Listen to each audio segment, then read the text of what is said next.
जय जय श्री राधे। श्रीमद्भागवत पुराण अथ नवम स्कंद अथ त्रयोदशो अध्याय। राजनिवेश के वंश का वर्णन।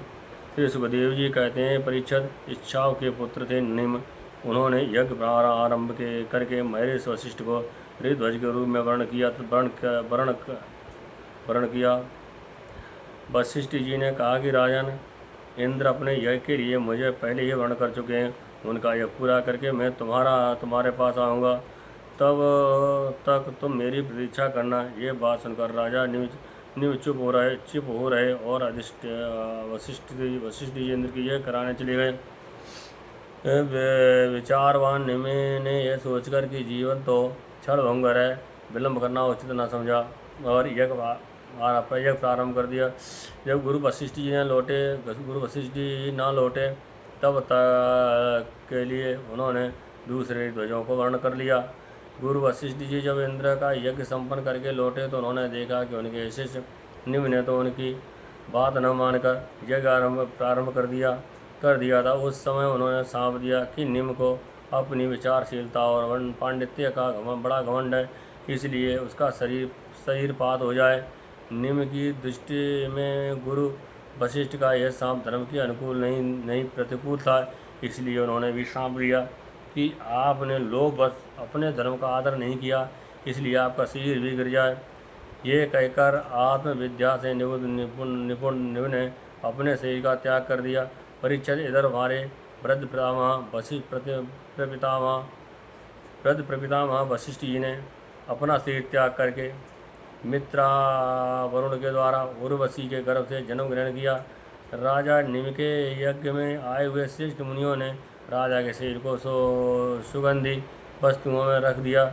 जब यह सत्र या की समाप्त हुई और देवता लोग आए, तब उन लोगों ने उनसे प्रार्थना की, मानवा आप लोग समर्थ हैं, यदि आप प्रसन्न हो तो राजा निम का ये शरीर पुनः जीवित हो उठे।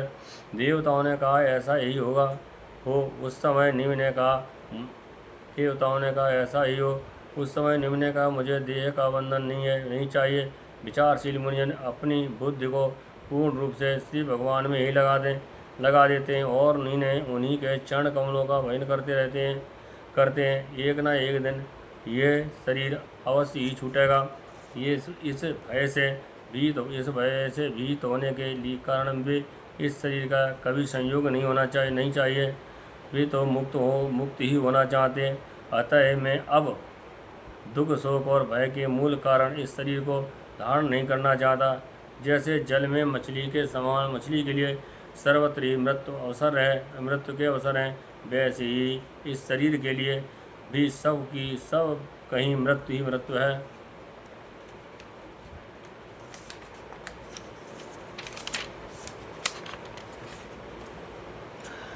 देवताओं ने कहा, मुनियों, राजा निम बिना शरीर के ही प्राणियों के नेत्रों से अपनी इच्छा के अनुसार निवास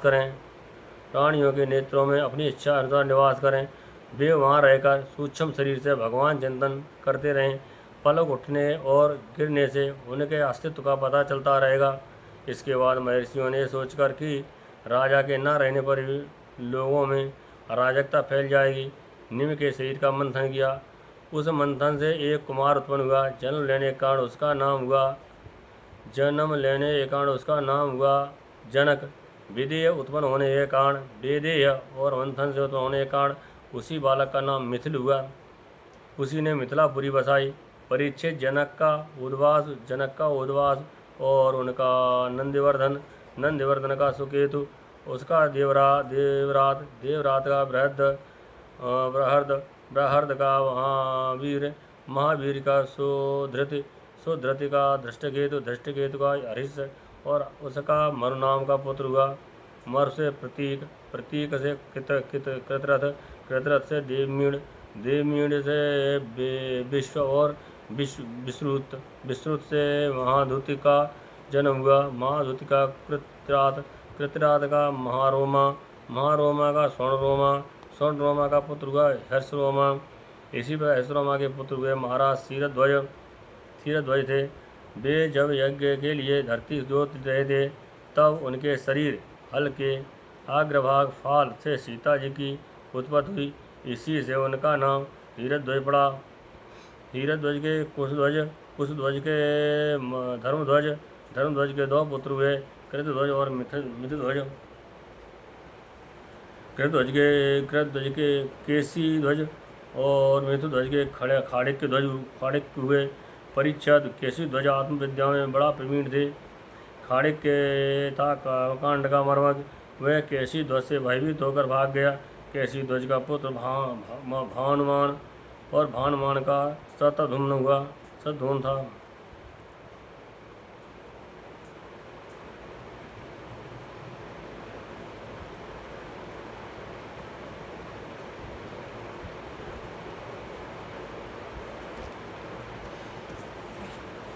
शतधूम्न से शुचि, शुचि से सनध्वाज, सनध्वाज से ऊर्ध्वकेतु, ऊर्ध्वकेतु से अज से पुरजित, पुरजित से अर्शनोम, अर्शनोम से श्रुतायु, श्रुतायु से सुपार्श्व, सुपार्श्व से चित्ररथ और चित्ररथ से मिथिलापति से क्षेम दिक् का जन्म, क्षेम दिक् का जन्म हुआ। क्षेम दिक् से समरथ, समरथ से सत्यरथ, सत्यरथ से उपगुरु और उपगुरु से उपगुप्ता, उपगुप्त नामक पुत्र हुआ।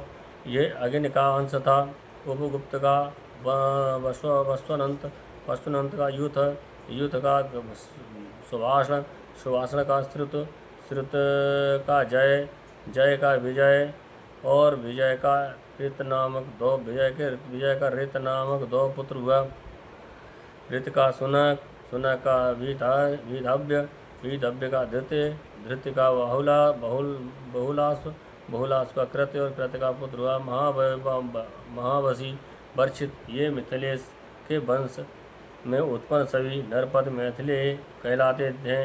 ये सब के सब आत्मज्ञान में संपन्न और गृहस्थाश्रम में रहते हुए भी सुख दुख आदि द्वंद्वों से मुक्त थे।